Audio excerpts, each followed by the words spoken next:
kid gets a girlfriend. Now he's like late in the game. He's not even rubbing on baseball. Good evening, baseball fans. Welcome back to Lexington Town Center Field for the continuation and the conclusion of the postponed regular season game between your Lexington Blue Sox and the Melrose Americans. Re-entering play, the Blue Sox come into action with a record of 21-5-1, good for first place in the ICL. Currently, Melrose 15-10-1 at fourth place in the Intercity League. This game will resume tied 1-1 with 2 outs in the bottom of the third inning. Here are the lineups reassumed from the postponed game. First for the Melrose Americans.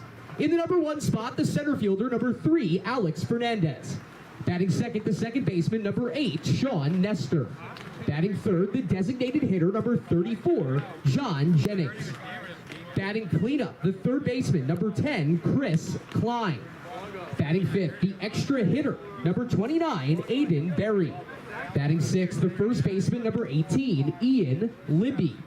Batting seventh, the left fielder, number 3, Owen Duncan. Batting eighth, the catcher, number 20, Ryan Bourgeois. Batting ninth, the right fielder, number 23, Matt Elwell. And batting 10th, the shortstop, number 25, Jack Gallagher. Currently on the mound for the Americans, the left-hander, number 22, Alex Parisi. And now the resumed lineup for the Lexington Blue Sox. Leading off, playing right field, number 9, Jake McElroy. Batting second, the shortstop, number 38, Luis Atiles. Batting third, the center fielder, number 33, Nick Anderson. Batting cleanup, the third baseman, number 34, Eric Ramirez. Batting fifth, the first baseman, number 47, Ryan Grundy. Batting sixth, the left fielder, number 46, David Vanderzowen. Batting seventh, the designated hitter, number 25, it's Jules Julian Alvarez. Batting eighth, the extra hitter, number 12, Jesse McCullough. Batting ninth, the second baseman, number 2, Anderson Jimenez. Catching and batting 10th, number 7, Max Dushney. And resuming the game on the mound for the Blue Sox, the right-handed pitcher, number 13, Luke Deschanel. Fans, we welcome you back to Town Center Field and ask that you enjoy tonight's ball game under all tenets of good sportsmanship. We defer to the umpiring crew for any and all decisions in regards to ejections, and their decision are final. They'll hit the field shortly, and when they do, gentlemen, let's get this show on the road. Let's play ball.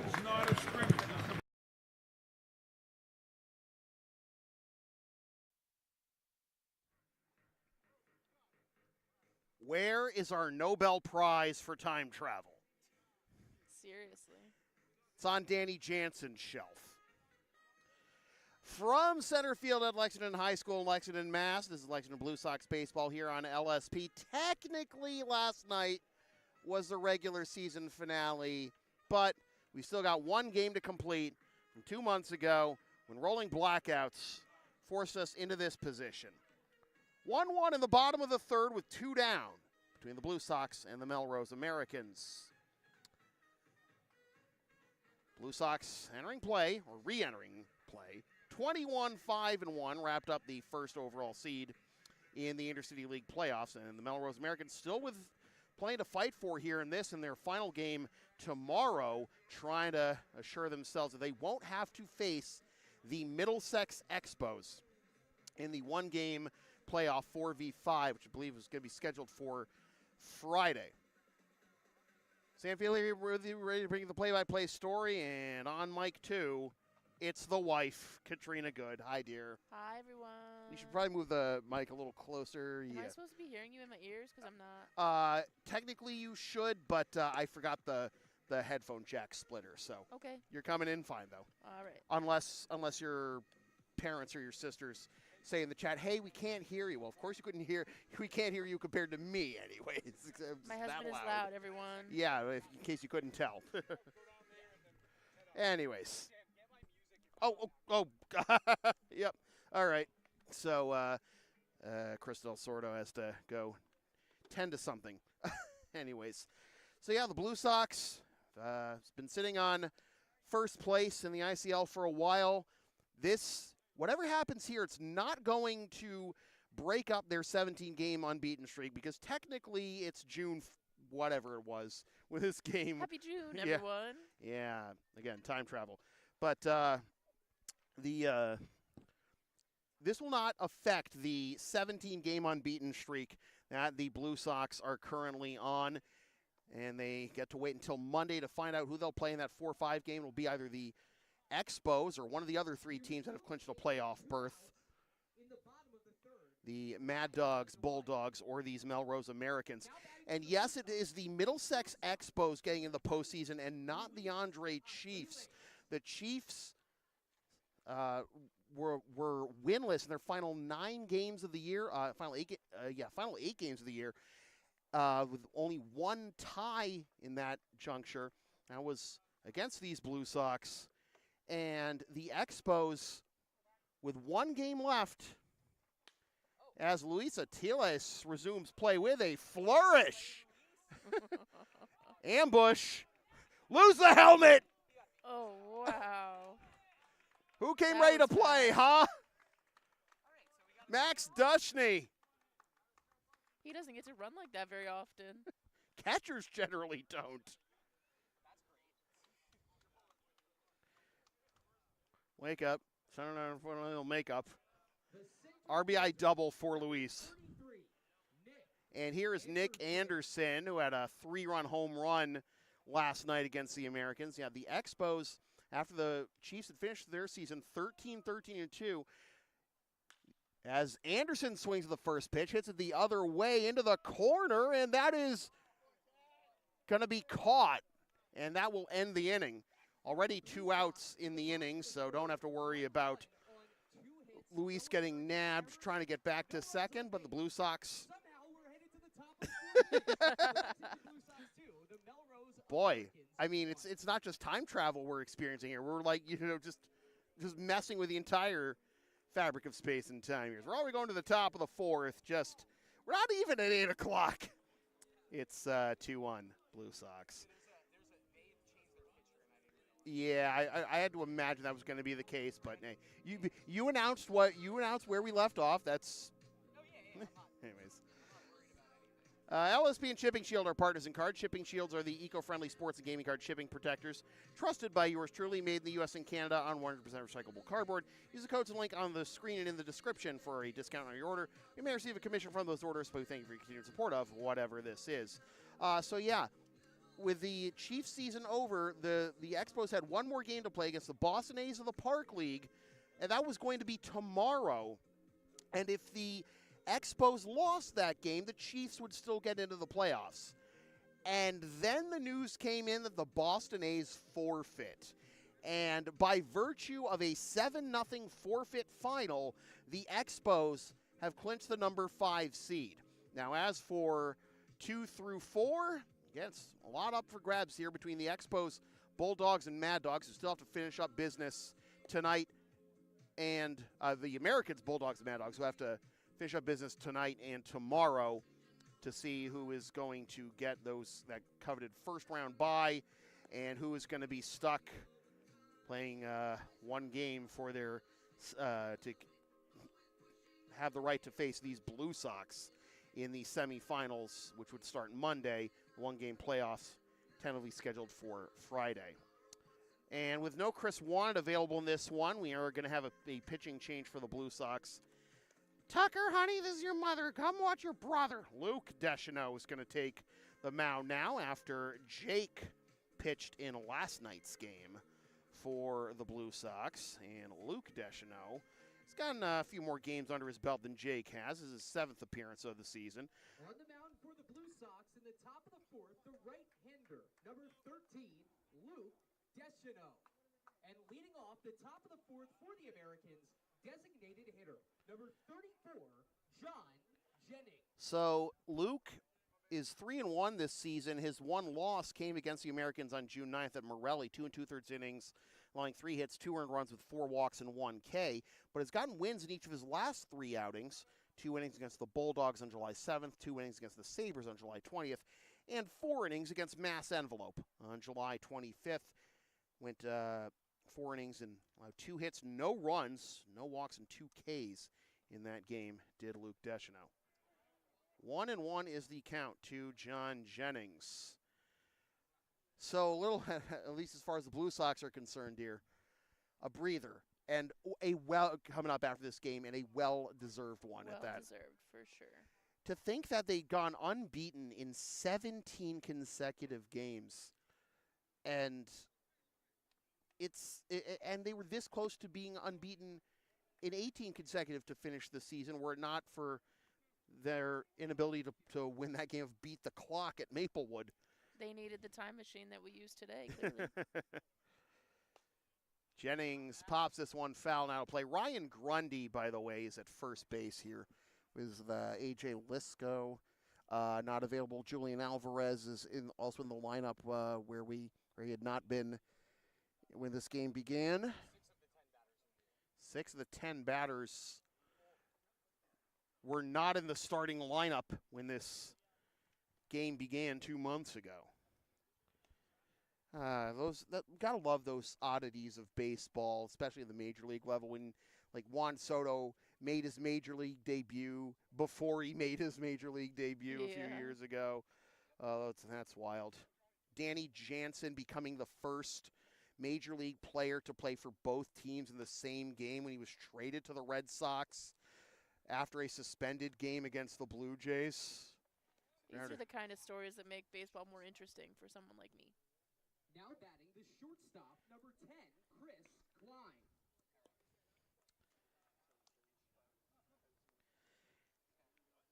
Sometimes those suspended games can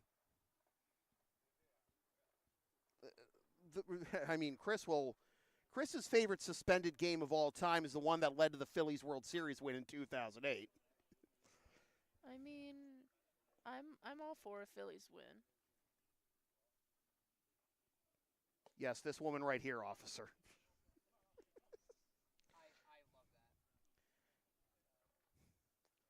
I love that. 0-2 is the count. Chris Klein smokes this one into center field, but Easy catch. Mr. Anderson, 2 down.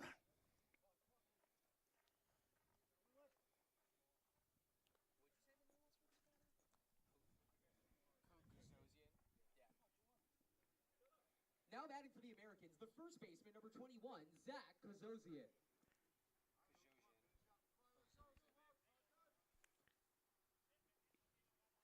Zach Kozosian takes a strike, and Luke Deschanel dealing here in the top of the 4th. First 2 retired. Kozo grounds this one the other way with a broken bat, fielded at second and on to first. Easy peasy 1-2-3-Z for Luke Deasy. Halfway home.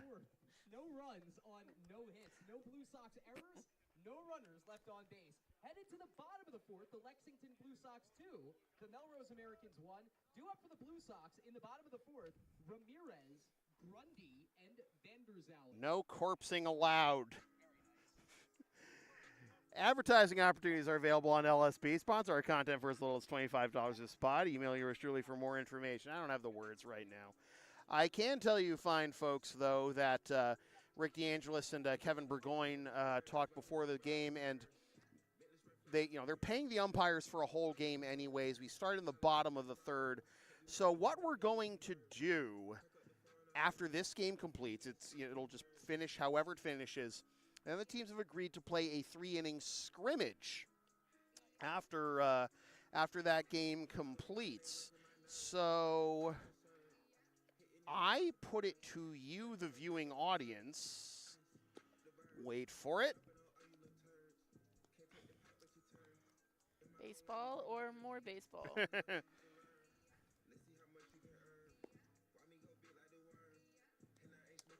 Would you like to watch the scrimmage?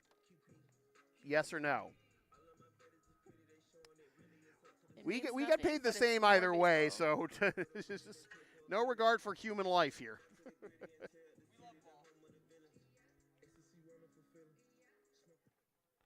Leading off the bottom of the 4th for the Blue Sox, 3rd baseman, number 36, Eric Ramirez. You could probably fill out a Powerball ticket with the jersey numbers Eric has worn this year. Like, even Luis has 17, 34, 36. Whatever works. I mean,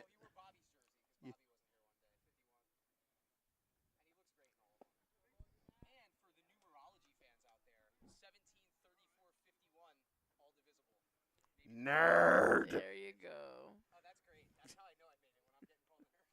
When you're getting called a nerd by the competitive Magic the Gathering player.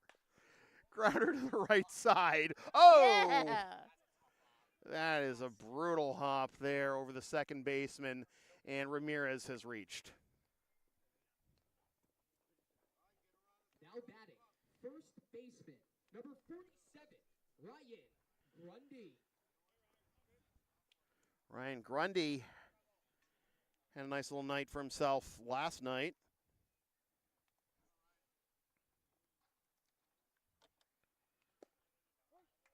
Playing in his 10th game of the year and making the most of his opportunities. 400, 478, 500. Last night was 1 for 3 with a double and 2 ribbies and a run scored.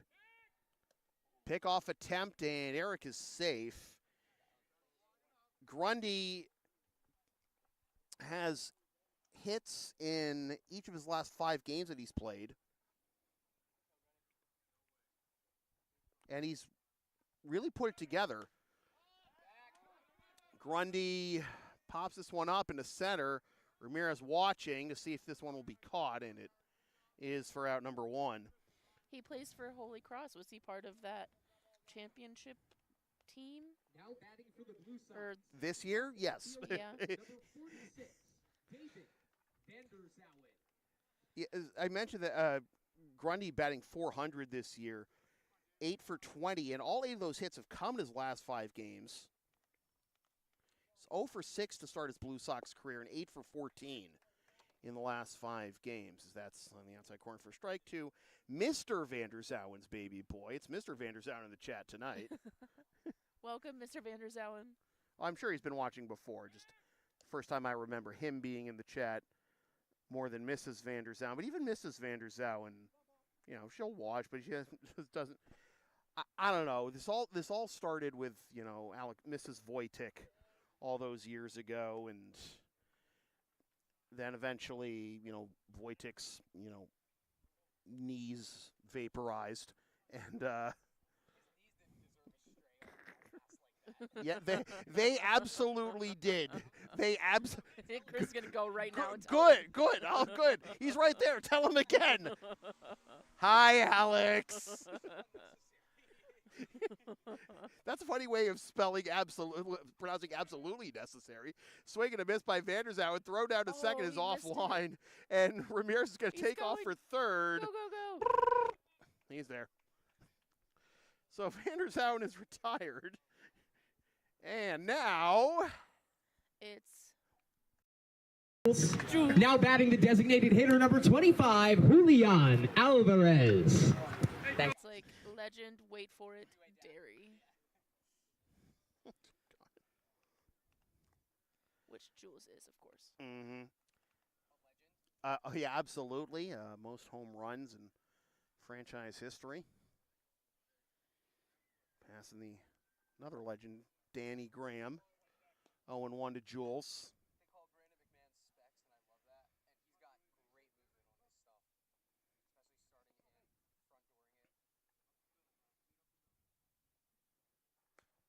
Fouled off the other way, 0-2. But initially where I was going to go with the connection to Alex Wojcik is that Wojcik, when you brought up Grundy playing at Holy Cross, dear, you know, Wojcik actually had to miss a few games a few years ago as Jules strokes this one into center field that is going to hang out long enough to be caught for out number 3, and that retires the side. A few years ago, Wojcik and Thomas Russo and other players on the Blue Sox who were active at Holy Cross had to miss a few games to go play in the NCAA regionals. And I'm pretty sure if I remember correctly, they went to Oregon State to face Alex. Was Adley Rutschman on that Oregon State team? Was Stephen Kwan?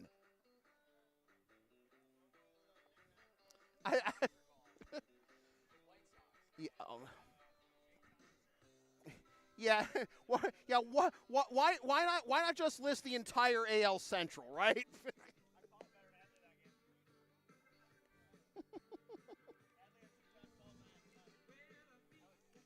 Yeah.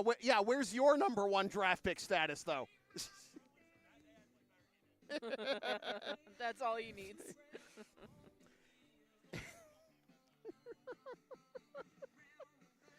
At any rate. I was just more proud of myself because you've taught me how to look up the history of baseball players, about where they play and stuff. Yeah, it's called Google. It's called Baseball Reference. Yeah, that too. Love you, dear. Shockingly enough.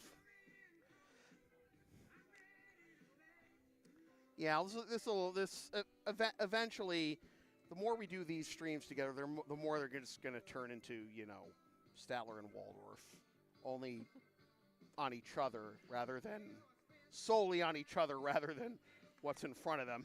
That's just how our regular life is. And would you have it any other way? You're nodding. You're nodding. I'd rather you were nicer to me sometimes.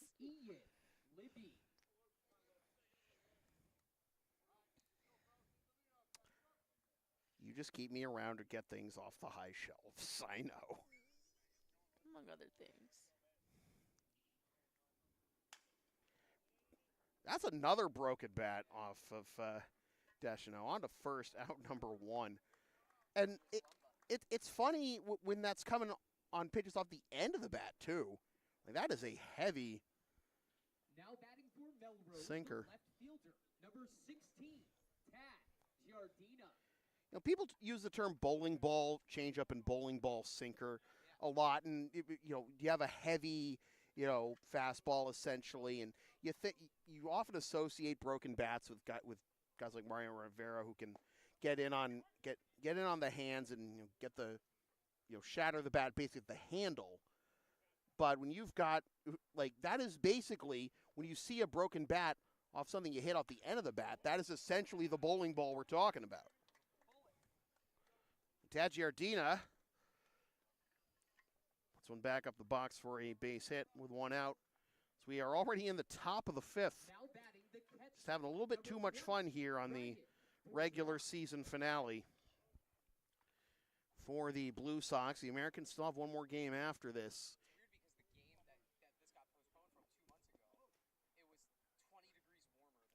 Yeah, exactly. That's exactly what led to the blackouts too. It was the first hot day of the summer, and everyone had turned on the AC, and the town of Lexington, said, we're going to have rolling blackouts to remedy this. And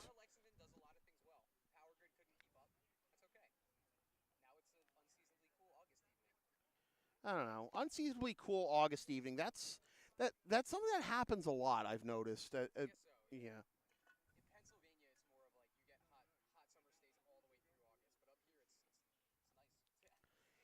It's not so nice when the mosquitoes start trying to eat you alive, though. Yeah, it looked good, too. I don't know.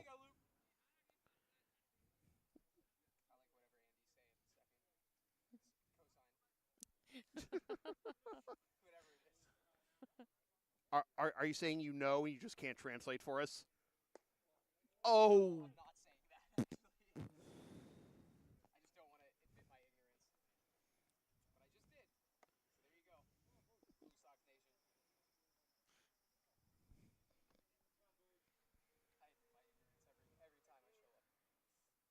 You and me both, brother. Okay. In the left center field gap, Anderson on his horse He didn't gets get it. down in front of him, but able to catch. Oh, look at this!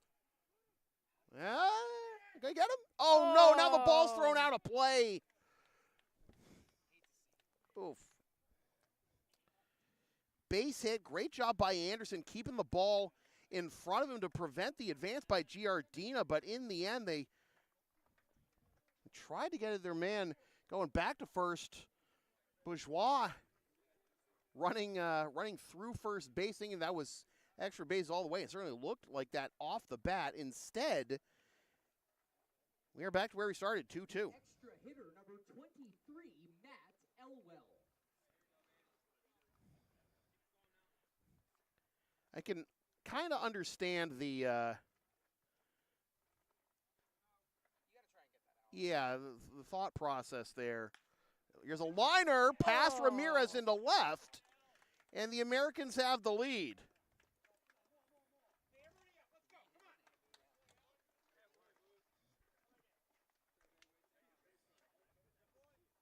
Now batting for the Americans, the center fielder, number 6, Aiden Lynch. So Aiden Lynch will come to bat. The Americans getting the lead here on the top of the 5th. This was a resumption of the game that was suspended at the bottom of the 3rd back in early June. It's on the outside corner for strike 1, and I don't know how much that base hit was, the one by Bourgeois, was a product of maybe frustration by Luke for not getting the call on those two breaking balls on 0-2 and 1-2.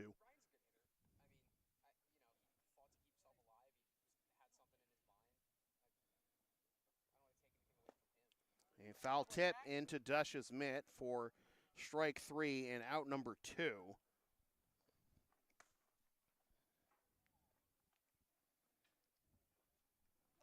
It's Fernandez. The center fielder, number 4, Alex Fernandez.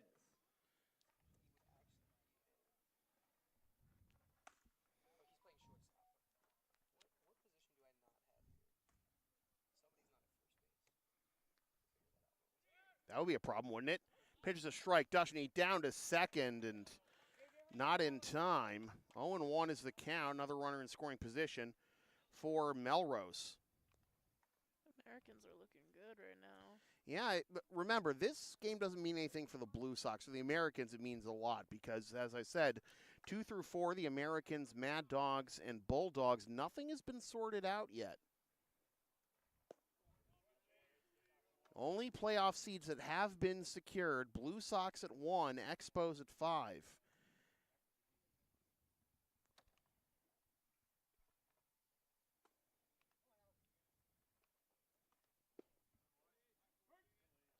One and 2.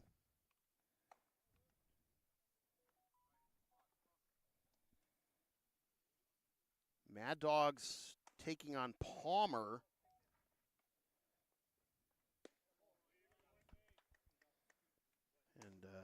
At Townfield in Dorchester.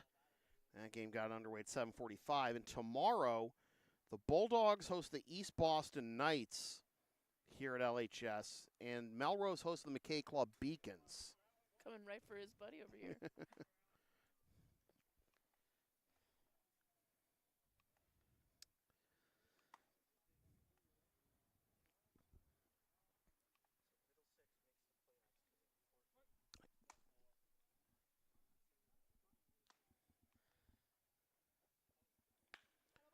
Flyer to the left center field gap. That'll get down for a base hit, being waved around third, and scoring standing up.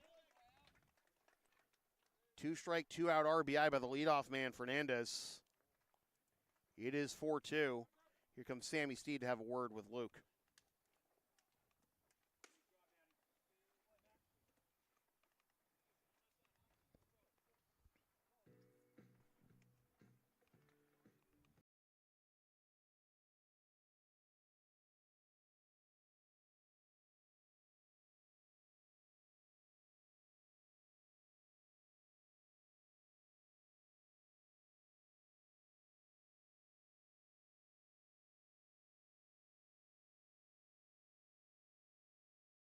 Baseman, number 14, Sean McPhee.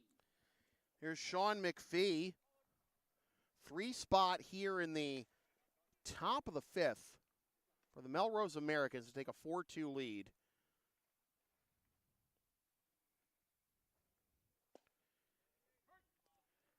A win here would actually win the season series for the Americans over the Blue Sox. It's 1-1 at this point. The team split the 2 games at Morelli. And knowing that the Blue Sox have the number 1 seed wrapped up, I don't give a lot of confidence to the Americans going in the postseason in the event of a potential playoff matchup with the Blue Sox. Americans have been very good this year. The Mad Dogs and the Bulldogs, Mad Dogs by far having their best season since they joined the ICL, and the Bulldogs having their best season since they moved to Lexington. And then there's the final boss of the ICL, the Blue Sox, trying to snap this streak they're on of 3 consecutive seasons without a championship. That's obviously a good problem to have as far as the other teams of the postseason are concerned. The Expos made it to the ICL championship in each of their first 3 years in the league, losing to the Blue Sox in 21, beating the Blue Sox in 22, and losing to the Chiefs in 23. So they're looking to, establish themselves as another key player firmly. Pickoff attempt is not in time. Deschanel.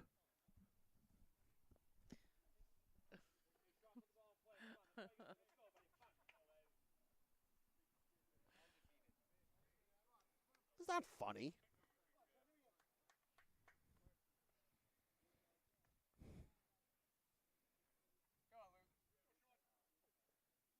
Oh! Oh, God. You could hear that hit him. No, just, or did you just get off? It did hit Blue? All right.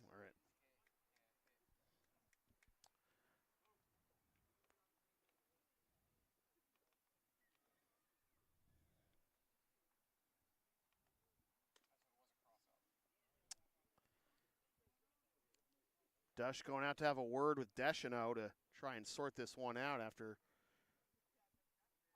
Dush had set up outside. Pitch came inside, went straight to the backstop. So runner at third with 2 down, a 1-2 count. 3 runs already home for the Melrose Americans.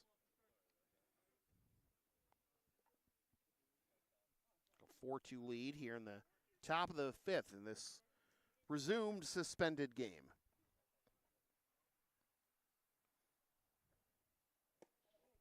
Two and two. In lieu of a who you got poll, we're asking our audience, would you like to see the 3-inning scrimmage that the teams have agreed to play after this game completes? Again, we're in the top of the 5th. We got the first 2.5 innings in the books 2 months ago. Anyways, the Expos looking for their second ICL title in 5 years in the league and looking to make it to the ICL Championship Series for the 4th time in their first 5 years. Blue Sox obviously looking to get back to the top of the mountain. A 3-year span without a championship is tied for the longest streak in Blue Sox franchise history, including their first 3 years in the league and then 99 to 2001. First such drought in 20 years, though, for Rick DeAngelis' club. Popped up into shallow right and Got it. caught for out number 3. But the Americans strike for 3 runs. 3 runs on 4 hits. 1 error, 1 left, and it's 4-2 Americans after 4.5. The Melrose Americans 4, the Lexington Blue Sox 2. Due up for Lexington in the bottom of the 5th, McCullough, Jimenez, and Dushney. When I say LSP has something for everyone since 2011, I by God mean it. Sports, live events, pet sitting, walking, tech help, errands, and a whole lot more. Find our Thumbtack page or Linktree LSP37 or email yours truly so we can proceed to give you what you need.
the fifth for the Blue Sox, extra hitter, number 12, Jesse McCullough. Jesse McCullough to lead things off here in the bottom of the fifth, and as we continue to explore, what's at stake for his liner caught. Right to him. Well, right size, wrong shape, one down. Here comes Now Anderson. The second baseman, number 2, Anderson Jimenez. Blue Sox trying to win their banner 17. Expos looking to get to the championship series for the 4th time in their 5 years in the league and win their second ship. Americans, Bulldogs, and Mad Dogs all looking for their first ship. 2-0 is the count to AJ. Bulldogs looking for their first trip to the championship series since their only one back in 2017. Got swept by the Blue Sox, culminating in that 2-1 10-inning victory. Only 2 teams have a time machine. Does that give you an advantage? Oh! Just out in front of that one is Jimenez. It is 2-2. So,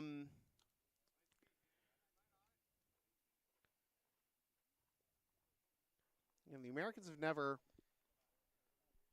won an ICL championship, nor have the Mad Dogs. Neither team has ever made it to the ICL championship series.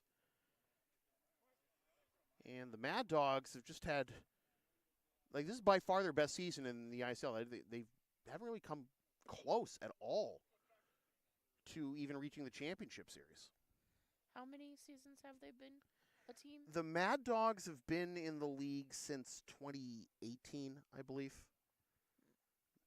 They actually arrived in the same year as Teddy did, although with the Alabrandis rather than.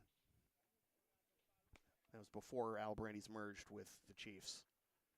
For some reason, I thought they were around, not as long. Well, certainly not as long as other teams in this league. At this point, the Blue Sox are the second longest tenured active team in the ICL. Chiefs franchise has been around forever. And there's the Blue Sox. Towering pop-up.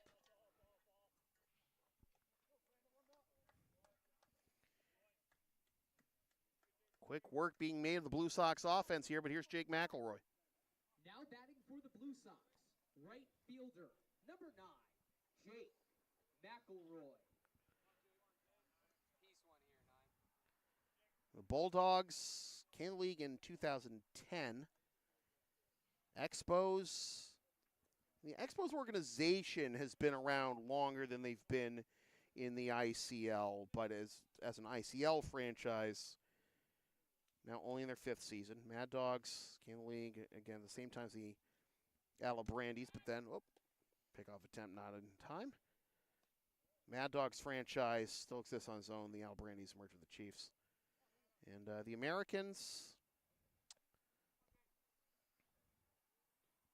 been around close to the same amount of time as the Blue Sox. And again, Kevin Burgoyne and Razio Azzarello have been around this circuit since before the Americans franchise was established, because Medford and Melrose have a long tradition in the Boston amateur baseball scene.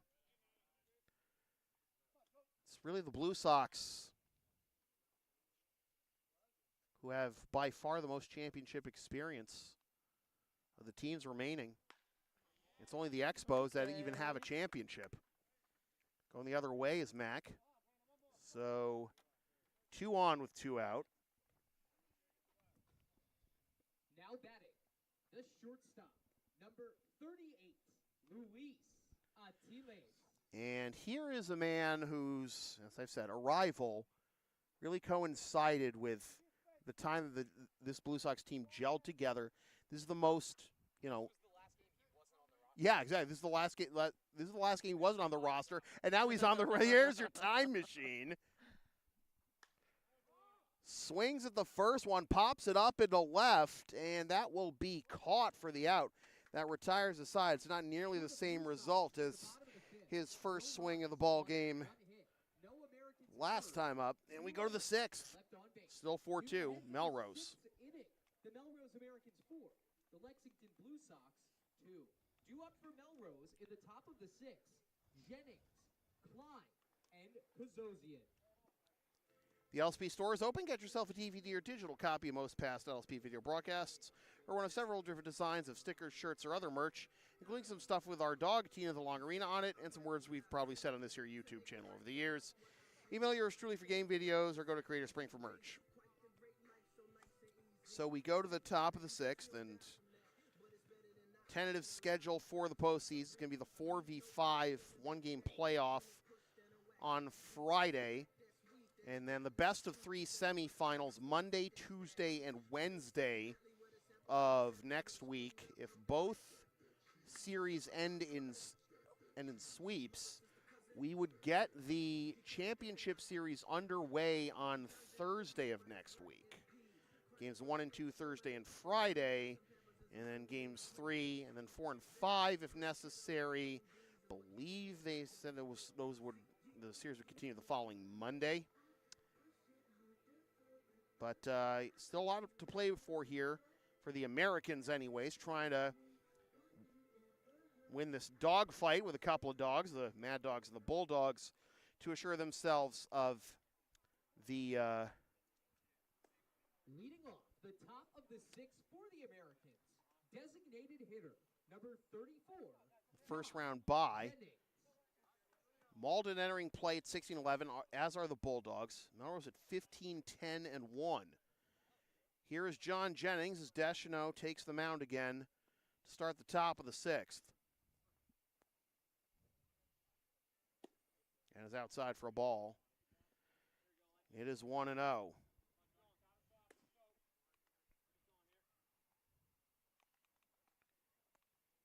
Mad Dogs taking on Palmer, and a liner right to short for out number 1. The shortstop, number 10, Chris Klein. If Malden wins tonight and the Americans lose, it's fouled off for strike 1, then Malden will assure themselves of a first-round bye. At that point, it's just up to what happens. Well, we still got to figure out the seeding, but Bulldogs and Americans also still trying to untangle this web 1-1. Keep the stream on for the scrimmage. Noted. Sorry, folks, you heard Haley.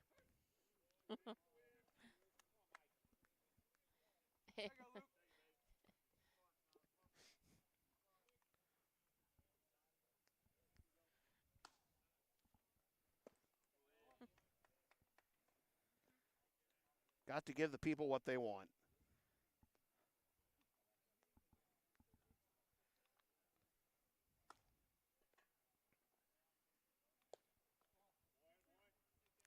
Three and 2.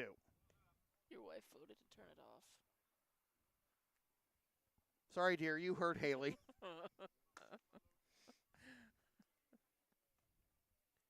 We're sending the couples counseling bill to you, Haley. Ball 4. Now batting for the Americans, the first baseman, number 21, Zach Kazosian.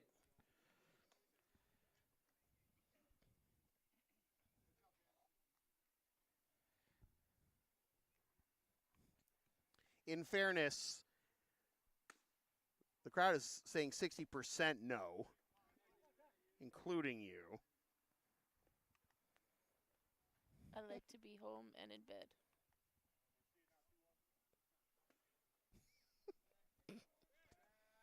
I mean, wouldn't we all?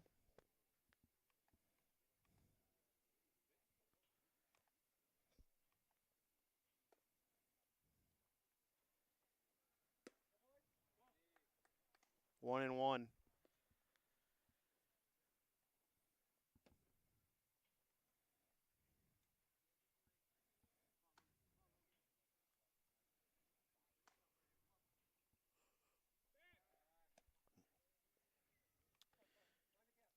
The only thing that could be,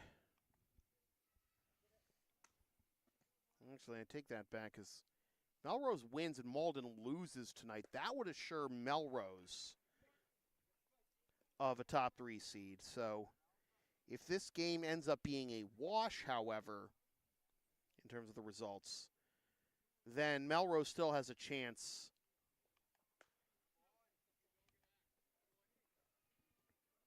tomorrow to wrap up something.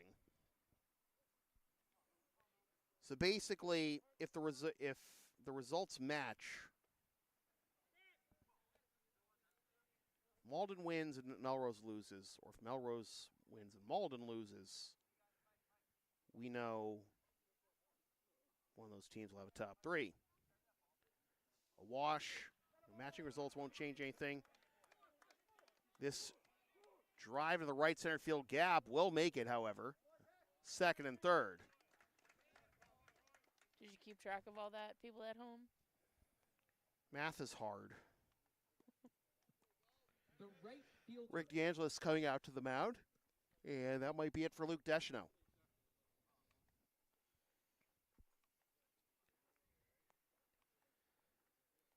It's just harder to, truly sort it all out when the Bulldogs are idle tonight.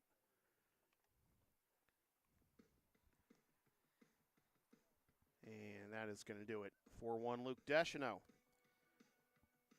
And what does make things a little easier is that the Mad Dogs own the tiebreaker over the Bulldogs, 3-0 this season. So Competition is stiff around here. Yeah, but they would need help. So Malden wins, they don't even need Melrose. They don't even need a Blue Sox win from this game to assure themselves of the top 3 and to avoid the 4 or 5. Because if they win, then all Lexington Bulldogs can do is pull even with the Mad Dogs, and the Mad Dogs own the breaker there. The Bulldogs do, yes. Now, if the Americans win, but if the Mad Dogs win, again, that only assures them of the top 3 seed. If the Americans lose, then the Mad Dogs do have the number 2. Attention at the ballpark. We have a substitution to announce for the Blue Sox. Now pitching for Lexington, the left-hander, number 44, Michael O'Brien. So here's Obi to take over on the mound for the Blue Sox. No relation to former Blue Sox great Mike or Matt O'Brien. This season, he is pitching 9 games, is 1-0 with a 3.40. 24 and 2/3 innings, allowed 26 hits, 13 runs, 12 which are earned, walked 11 and struck out 21, but has thrown 4 wild pitches. So Ian Libby will be his first assignment with 1 out here and runners at first and third. That last ball was hit so strongly into the gap. Like, how is it not second and third? Yeah. So a fortuitous bounce for the Blue Sox there. So potentially 1 pitch could get you out of this. Might not be here, though. It's a fly ball into center. Anderson makes the catch. Here comes the throw to the plate. It'll be cut off. A sac fly and is 5-2.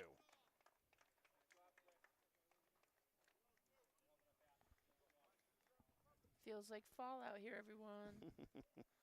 Go get your pumpkin The spice. left fielder, number 16, Tad Jardina. That science goo is behind the counter all year. Still, that's when you're supposed to drink it, when it feels like fall. You should push the microphone a little closer to your mouth. Yeah, there you go. 1-0. I know, I'm plenty loud for you and a few other people. That's why I love you. Because you're loud, so I don't have to be. 1-1 is the count.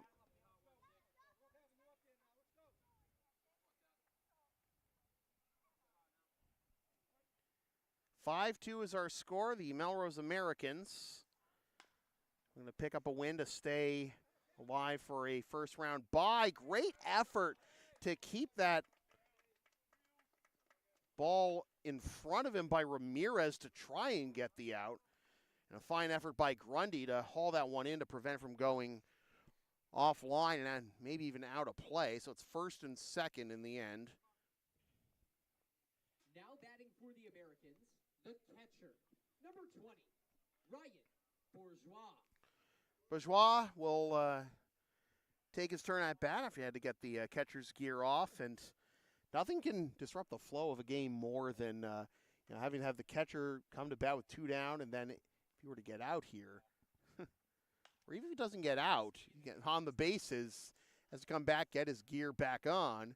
But Grundy hauls that one in, and let's see if Bougie can speed run this game of dress up while we go to the bottom of the 6th, 5-2.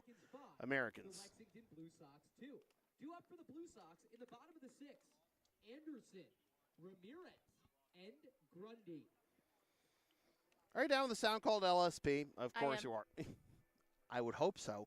Then follow and support us on the web, Linktree, Facebook, YouTube. Don't forget to subscribe. Flash the subscribe button. Membership's also available. PayPal Creators bring LSP 37. It tastes great on a cracker. Whatever that means. It means exactly what you think it means.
Yep.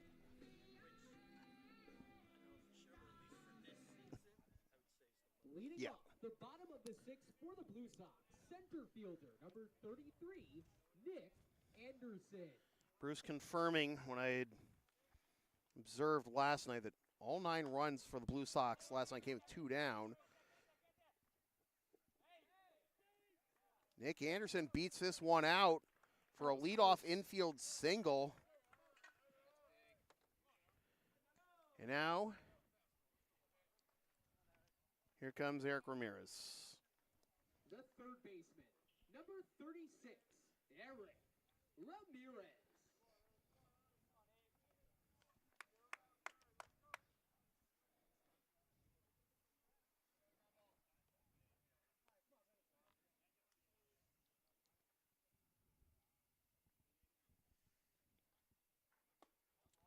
The Expos, the last team remaining in the ICL that may have given the Blue Sox much of a scare in recent years, obviously, from meeting in the championship series each of their first 2 years in the league and then winning the second time around in 2022.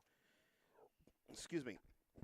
Since 2006, the Blue Sox and Americans have met 74 times in the regular season, and the Blue Sox are 55-17-1.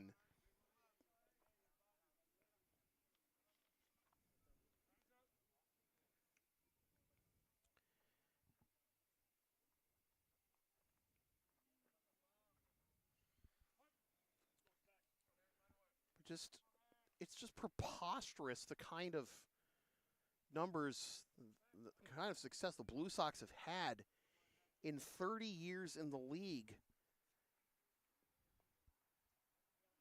Since 2006, and that's just 20 years, 542 regular season games for the Blue Sox, 394, 122, and 25. That's a 751 winning percentage. Great numbers.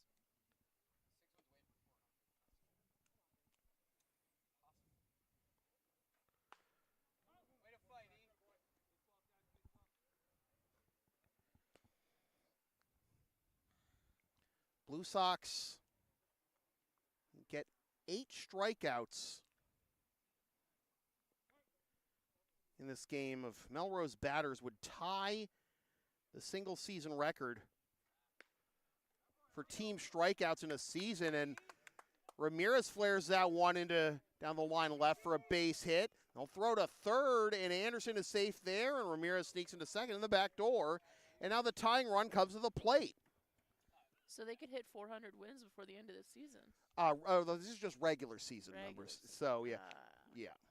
The first baseman, number 47, Ryan Grundy. The Blue Sox are 215, 54, and 11 since 2006 at home.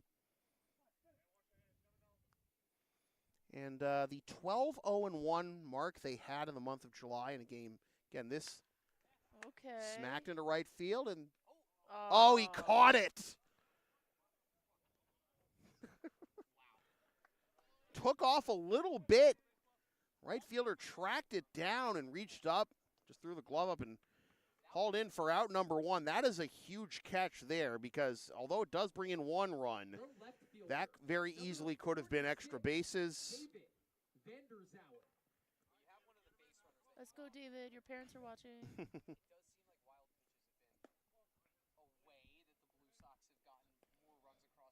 Mm-hmm. Yep, and you know, Blue Sox can pull something out at any time. They won a game against the Americans in the postseason many moons ago on a walk-off squeeze. Oh, blooper down the first base line. That is caught. Ramirez taking a few steps off of third and then going back. 2 down. Of course, Sway walking off that heavyweight prize fight against the Chiefs in Game 3 of the 2015 Championship Series. Let's go, Jules. I don't think my vocal cords have ever recovered from that. Home run. Let's go. He heard you, but couldn't make it happen there. It is 0-1. The Blue Sox in 2017, although it was won on a base hit by Dorian Rojas.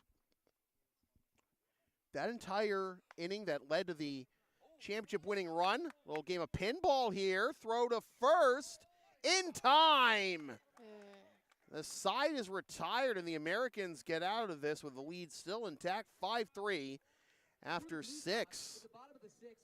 Yeah, the Blue Sox in 2017 put together their championship-winning run in the bottom of the 10th against the then Reading Bulldogs with small ball. They got bunt base hits to start that inning. 2 balls that didn't travel 90 feet combined. A third bunt got down as a sacrifice to make it 2nd and 3rd. An immediate intentional pass, and then Dorian with a shot into left to bring home that championship-winning run. That was the first Blue Sox championship captured on this here YouTube channel, at least via video. He can remember all that, folks, but not most of the things I tell him. What's your name again? Love you, dear. Statler and Waldorf of baseball. You can call us that now. I don't know. I feel like there are like far more established broadcast teams that could very easily have that title. And I'm tempted to say Gary, Keith, and Ron, although that's three guys too. And also, like, they're not exactly roasting each other, but they very clearly have have the most fun of maybe any team broadcast booth in the sport. I mean, you think I have non sequiturs? Listen to Crucky.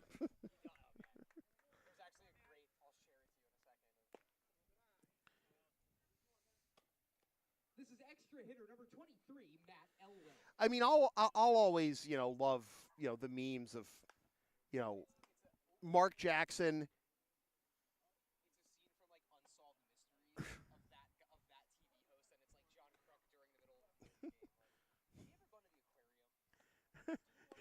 Jonathan Frakes asks you questions.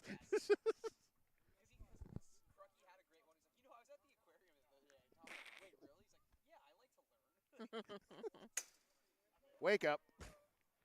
Read the top line. I'll always love the memes of, Mark Jackson, Jeff Van Gundy, and Mike Breen.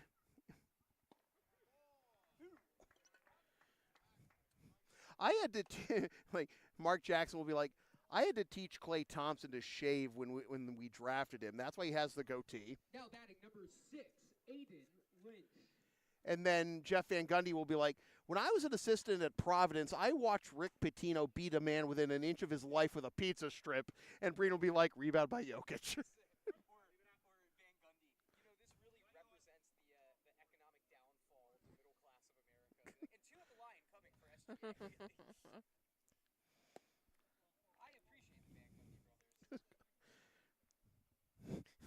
And then Mark Jackson will be like, so because of the way St. Elsewhere ended, some people think that all-American TV shows take place within that kid's head.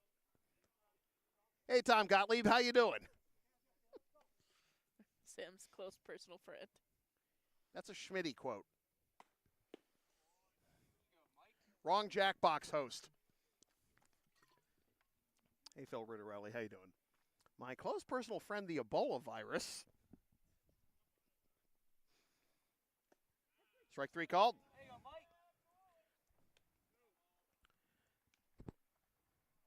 Line turns over for Fernandez. Now batting for Melrose, the center fielder, number 4, Alex Fernandez. I like his bat. Powder blue. Yeah.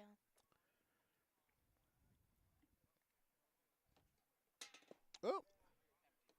Good. Don't lie. Lying is bad, Senator. He just pours his whole drink all over you.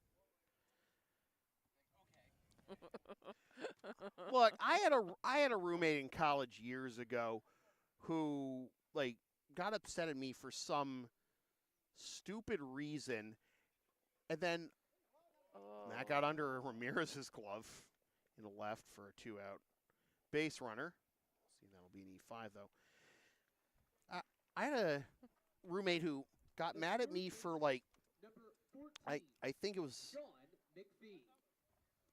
I don't know what it was, but basically he poured root beer on my iPod Touch. Oh no. And I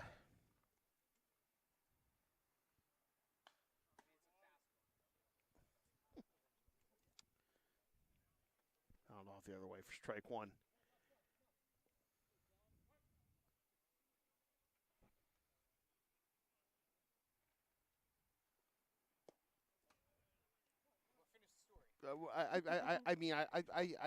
I kind of suppressed a lot of memories from that time in my life, but basically it was very clear that he was not only lying, he was also lying about his parents, to be continued. Force out at second. We go to the bottom of the 7th. Americans need this one. No runs on 1 hit, no Blue Sox errors, and no runners left on base. We will head to the bottom. Make sure they stay in the hunt for the first round bye and maybe even home field advantage in the semis. McCullough, Jimenez, and Dushney. But yeah, it's like he lied about a lot of things in the whole investigation, and basically when it became painfully obvious, and he just ran away from the meeting where we confronted him, saying, "I hate you all," blah blah blah. Yeah, it was kind of wild. Wait, is that the? Never mind. It's not worth it anymore. That's enough information. Yeah. It's not as fun when it's a story from a time in my life where as I said, I repressed a lot. That's why I keep you around, dear. Love you. You can say that out loud. The mic's on. I love you. Thank you, dear. All right, we go to the bottom of the 7th. Boy, is this ever a baseball broadcast. Typical for you. Leading off the bottom of the 7th for the Blue Sox. I got to get this stuff out of my system now before, like, the serious broadcasts start again. You know, You heard it here, folks. This is not a serious broadcast. Am I serious about anything, though? Hit the other way, but foul by McCullough for strike one as the Americans hoping to pick up a win here and get to 16, 10, and 1. They still have one more game left tomorrow and need this one to stay in the hunt for the first round bye. They wouldn't necessarily be out of that with a loss tonight, but it makes it that much harder because the Bulldogs are idle tonight. A lot depends on the Mad Dogs' result against Palmer.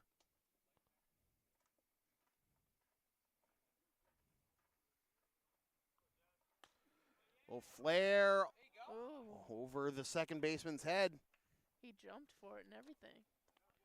That's what you got to do sometimes. But the leadoff man is aboard for the Blue Sox. The second baseman, number 2. It's like me when I try to reach things on the top shelf. That's why you keep me around, right? Here's Anderson Jimenez, down 2. Probably not going to see him lay one down here. Oh, that was a... They had him too, but in the end didn't even attempt to tag him.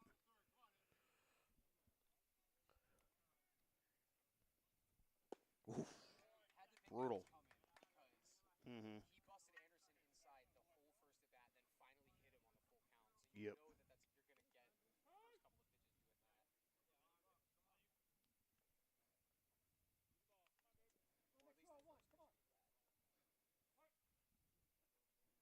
Oh, and 1 is the count. Jimenez representing the tying run. Another pickoff attempt, not in time.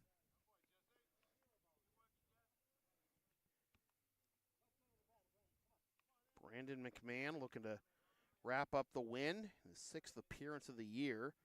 2nd appearance against the Blue Sox at a wild pitch. Hey, you said it, Chris. Wild pitches have been one thing the Blue Sox have really punished their opponents for this year.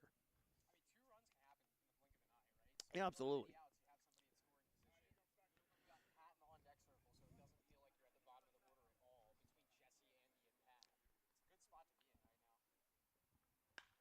Smacked into left center field by Jimenez. That'll get down. McCullough got a late break off of second, but he will score standing up, trading places with Jimenez.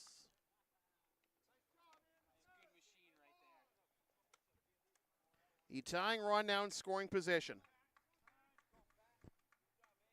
McMahon. In the number 10 spot for the Blue Sox, number 14, Pat Casserly. McMahon, who had a win over the Blue Sox back on June 9th, going 4 innings, allowing 3 hits with 1 earned run, 1 walk, and no Ks, is now going to get the hook from Kevin Burgoyne and a new noodle for the Americans. Trying to stay alive and keep their hopes up anyways for the first round bye, which again doesn't necessarily go out the window with a loss tonight, but makes it that much harder because if the Mad Dogs get a win, the Mad Dogs are going to clinch number 2. Nick Colucci is going to take over on the mound for the Melrose Americans. This is his 13th appearance on the mound for this season. He is 0-2. He's 0-2-1 with 4 saves and a 7.68 ERA. Wow. Now pitching for Melrose, the right-hander, number 15, Nick Colucci. This is Colucci's first appearance of the year against the Blue Sox. And in 13 2/3 innings, he's allowed 12 hits, 19 runs, 15 of which are earned, walked 21, struck out 17, hit 5 batters, and thrown 4 wild pitches. And if you look at his stat lines this year, he is really an all-or-nothing guy because he's had some plenty of scoreless outings where he's looked great, and then he's had outings like against the Mad Dogs on June 10th, 2/3 of an inning, hit, earned run, 2 walks and a strikeout. 5 earned runs in 2/3 of an inning 2 appearances ago against the Mad Dogs. And I'm sure he'd be thrilled to face them in the postseason, and all the more hope to avoid the Mad Dogs through the Americans. But got the save in an inning and 1/3 against Andre with no hits or runs allowed, 2 walks and 1 K. His last appearance on June 28th. Hoping for a repeat of that performance with the game on the line here. 5-4 is our score. Pat Casserly pinch hitting, taking strike 1.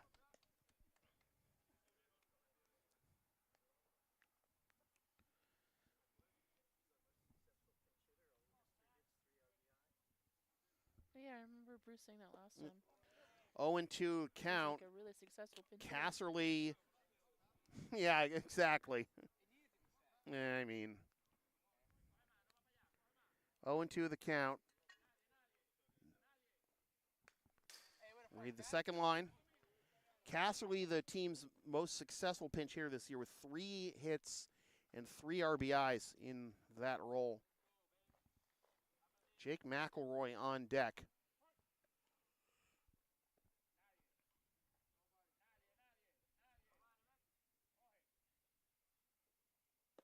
Curveball inside corner, strike 3 called.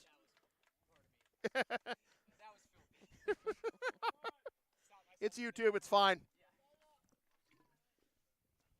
The right fielder, number 9, Jake McElroy. So 1 down on a whopper of a curveball there. And McElroy takes down away for ball 1.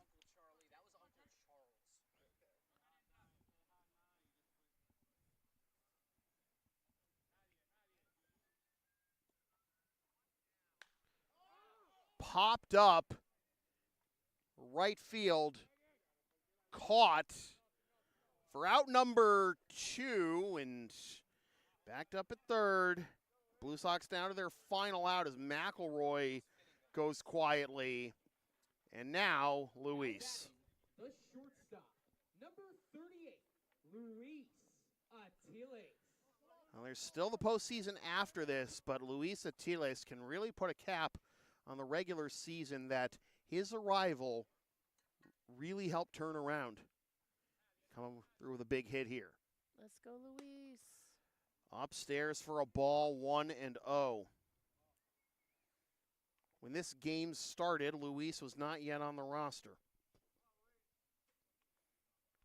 But he's had his fingerprints all over the team since. A little flare into center field. That will get down for a base hit. Here comes the Menace, game tied. Yes.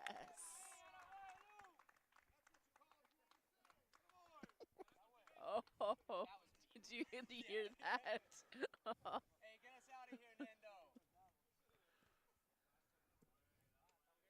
The center fielder, number 33, Nick Anderson. You cannot be too sure on a play like that.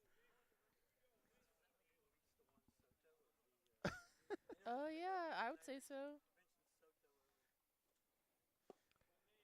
Down in for a ball. I mean, that's not necessarily a sure thing for a base hit. Center fielders, Fernandez, he's got great speed.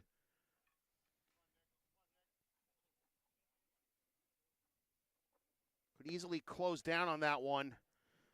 1-1. Well, no matter what the results of the poll, we got bonus baseball unless Nick Anderson can find a gap here. Into right field. This will hang up, though, and be caught for out number 3. So, indeed, bonus baseball, 5-5 after 7. No Americans errors, 1 runner left on base. We will head to the top of the 8th inning, tied at 5 apiece. Due up for the Americans in the top of the 8th.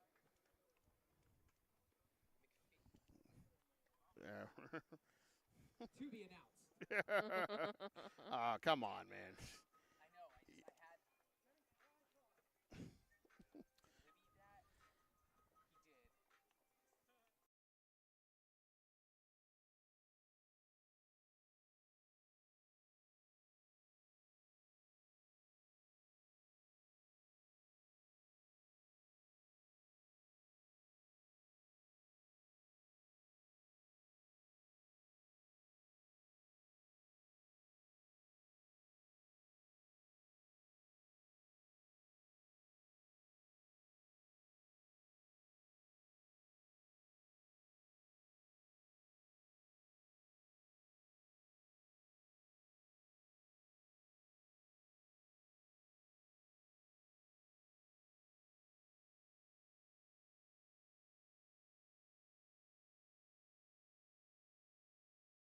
Entering the game to catch for the Blue Sox, number 48, Brendan Doyle. And leading off the top of the 8th for the Americans, designated hitter, number 34, John Jennings. John Jennings to lead things off here in the top of the 8th. Bonus baseball. The Americans were 3 outs away from victory in a 5-3 lead. It's in there for strike 1. OB back out there. Now, does this cut into the scrimmage? I mean, it's only 9 o'clock. That's a fair ball. He's tagged out.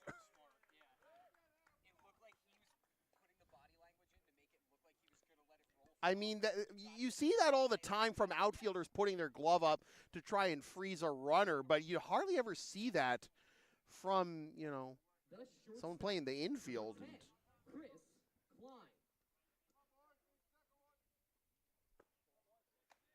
It's down away for a ball, 1-0.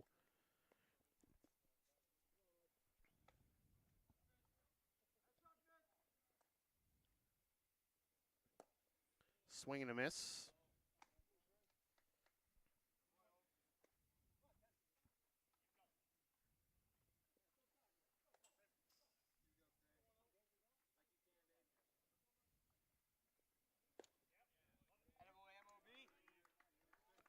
One and two the count. Decline. Fouled over us. When a team is on such a long winning streak like the Blue Sox are, you always have to have that thought in the back of your mind. When did they peak, and if they have, I know you could think, amazing to think that maybe the Blue Sox haven't peaked yet. Did they peak too early? Because that's one of the big things about the Patriots. Ramirez. You don't know until it's over. Exactly. 2 down. That was one of the big things about the Patriots' bid at the undefeated season back in 2007-08.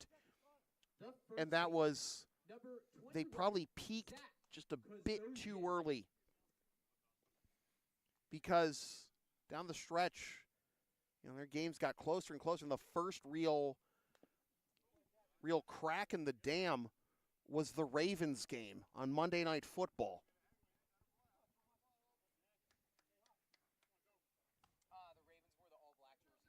Yeah, and that was the one where Adalius Thomas tried to eat the penalty flag. Future Patriot Adalius Thomas. Future Patriots villain number 1, Rex Ryan, the DC of that squad. Up the elevator shaft. Who's going to get it? It'll be Grundy. For the Americans in the top of the 8th, no runs on no hits, no Blue Sox errors, no runners left on base. We head to the bottom of the 8th, tied at 5. Due up for the Blue Sox in the bottom of the 8th inning, Ramirez, Grundy, and Vanderzallet. I think if there was ever, so far, if there is a, Ravens on Monday Night Football moment for these Blue Sox.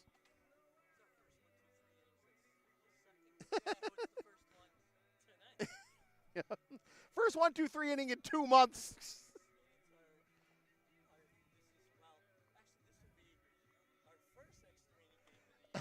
I love baseball. Jules Verne could never.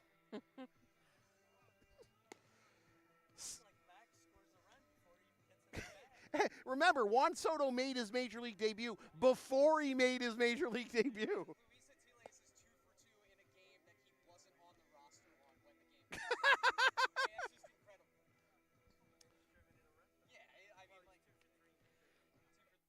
Didn't know you could fit a whole baseball field inside a time machine. Yeah. I mean, you just need a TARDIS. It's bigger on the inside.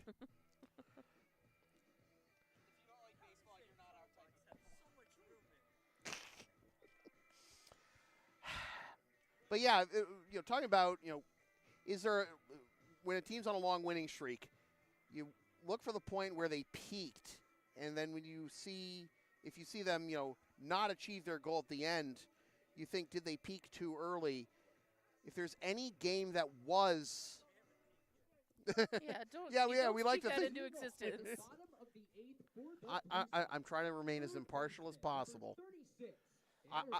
I don't believe in turning into a Hawk Harrelson clone. At any rate. We just hope both teams have fun. Do we, though? Ramirez takes down away for ball 1. What a guy to come up to bat with a chance to walk it off. MVP candidate Eric Ramirez. Generally, when I come to your games, I just root for whatever team's paying you.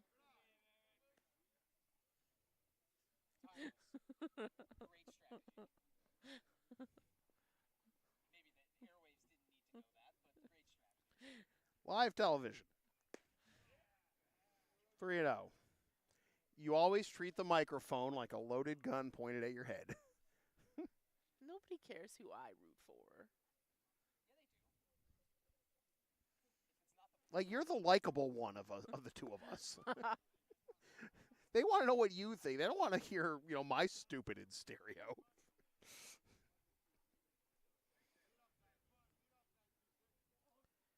Three and 1 is the count. Ball 4. Yeah, that Andre Chiefs game is the most vulnerable the Blue Sox have looked, obviously, since the calendar turned to July, and even before that. But they don't have to worry about the Chiefs in the postseason.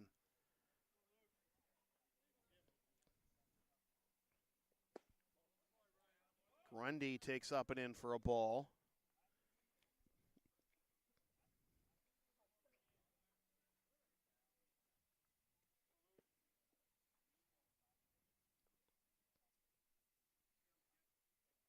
Ramirez goes, swing and a miss. Throw down to second is a one-hop. In time, not in time. So 1 and 1, and the winning run. Just walk it off, man. In scoring position. He had a crazy dirt burn in the top of the first last night.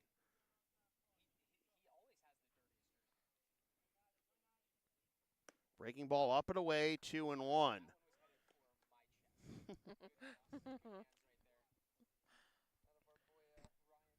David Vanderzowen on deck.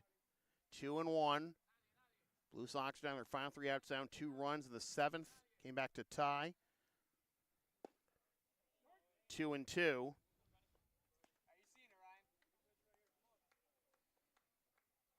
Now Ramirez drawing a leadoff walk, stealing second, and at second has the potential winning run. Look back here with the spin move.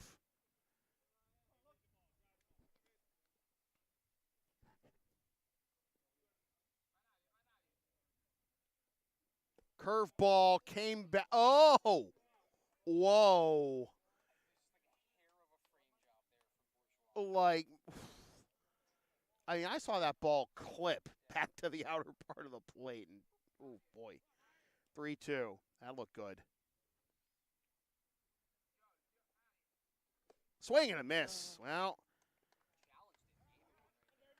from deuce doesn't work, go to hole number 1. Fastball, blew it by him. The left fielder, number 46, David Vanderzowen. So here is DVZ. He'll have a chance. I'll say it again. Let's go, David. Your parents are watching.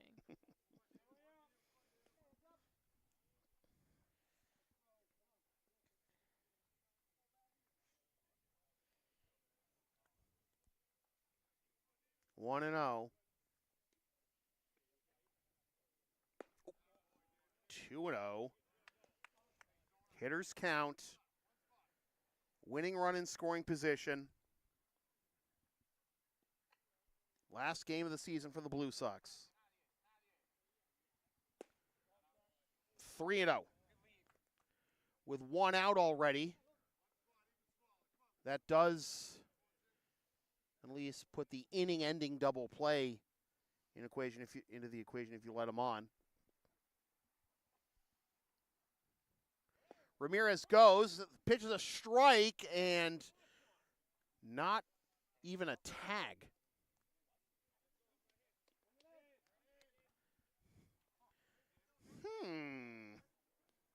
That's, I mean, 3-1.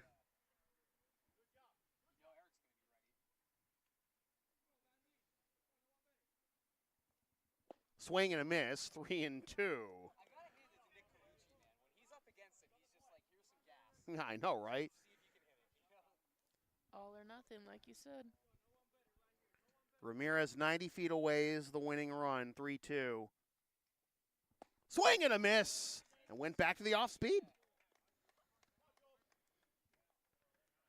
2 down, and ladies and gentlemen, Hitter, number 25, Julian Alvarez. Oh, come on, man. Oh, they're letting him on. You can do it with a dramatic flair. It's Jules. All right. Now batting the extra hitter, number 12, Jesse. So they'll let one of the all-time greats have first base and put the game in the hands of Jesse McCullough. Jules takes off. Wow. Ball dropped on the transfer, but Ramirez holds it third. I mean, this game's already wacky enough as it is.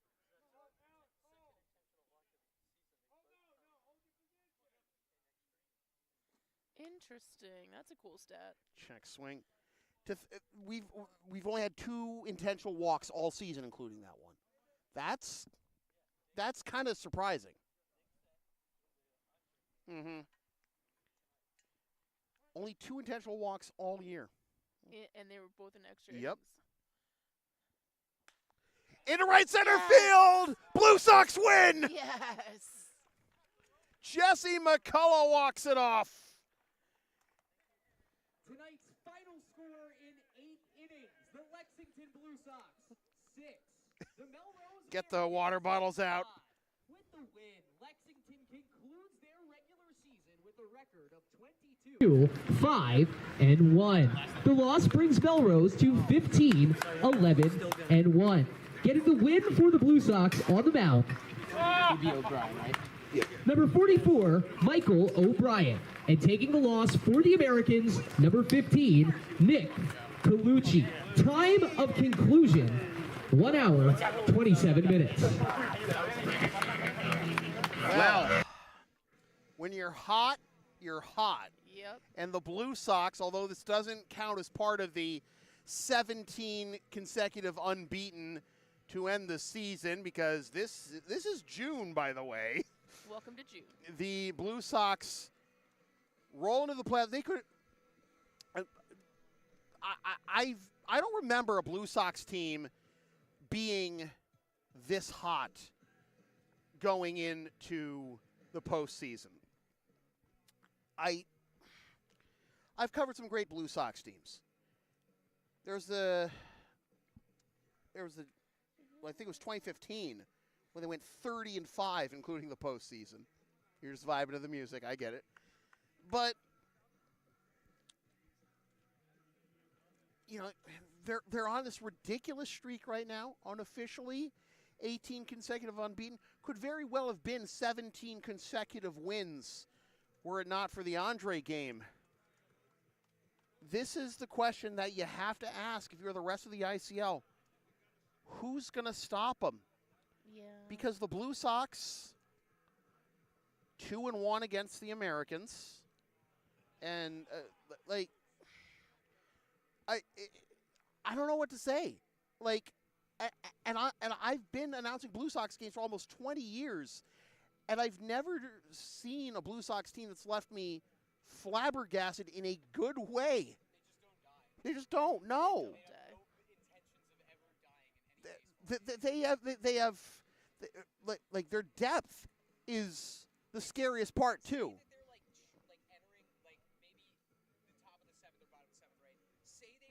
Right. You're never getting to 2 outs within a 2-run deficit. You'll always get one of those runs back. Yeah. Before you're in a 2-out scenario with this team. It's impressive.